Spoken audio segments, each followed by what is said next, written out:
महाभारत, जिसका नाम सुनते ही हमारे जहन में कहीं ना कहीं गीता घूमने ही लगती है और उसका ज्ञान जो कि श्री कृष्ण ने अर्जुन को महाभारत के समय दिया था।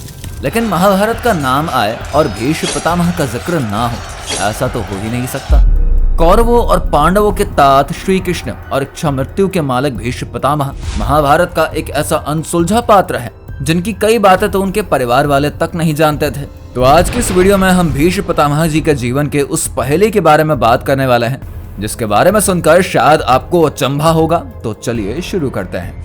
नंबर 1, क्या आपको पता है कि इस महान आत्मा का जन्म कैसे हुआ और इनके माता पिता कौन थे? तो हम आपको बता दें, ये माँ गंगा के पुत्र थे और इनके पहले इनके 7 भाई भी हुए, लेकिन इनकी माँ गंगा ने उनको गंगा जी में प्रवाहित कर दिया और इनका नाम देवव्रत था, जो कि आगे चलकर भीष्म पितामह बने।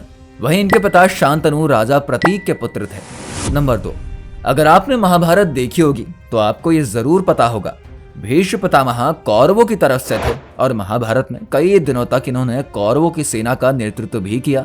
लेकिन आपको बता दें कि ये बात तो भीष्म को भी पता थी कि वो अधर्म का साथ दे रहे थे और जब कई दिनों के भीषण युद्ध के बाद उनको अर्जुन का बाण लगा तो वो नीचे जमीन पर गिर गए। क्योंकि इनको इच्छा मृत्यु का वरदान मिला था तो ये अपनी इच्छा से ही प्राण त्याग सकते थे और तभी इनके सर में काफी दर्द हुआ।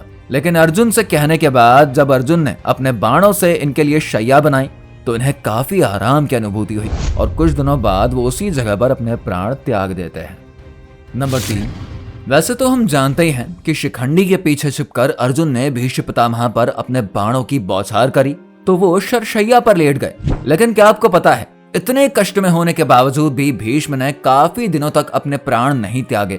असल में भीष्म पितामह को पता था कि जब सूर्य उत्तरायण में होता है तो प्राण त्यागने से मोक्ष की प्राप्ति होती है और वो इसी पल का इंतजार कर रहे थे और उन्होंने महाभारत का युद्ध 8 दिनों तक चलता हुआ देखा और वो शरशैया पर पड़े पड़े ही अर्जुन को कई अनमोल उपदेश भी दिए।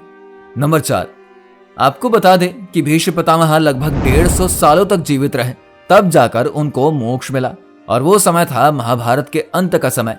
जब महाभारत खत्म होने वाला था तभी भीष्म अर्जुन के बाणों की वजह से शरशैया पर चले गए और यहीं पर वो समय था जब उनका अंत समय आ गया था। तभी उनके सभी सगे संबंधी आते हैं और पितामह आवाहन करते हैं कि यही उनका मोक्ष का समय है और वो सूर्य उत्तरायण के समय अपने प्राण त्याग देते हैं, जिसके लिए उन्होंने वर्षों से तपस्या करी थी।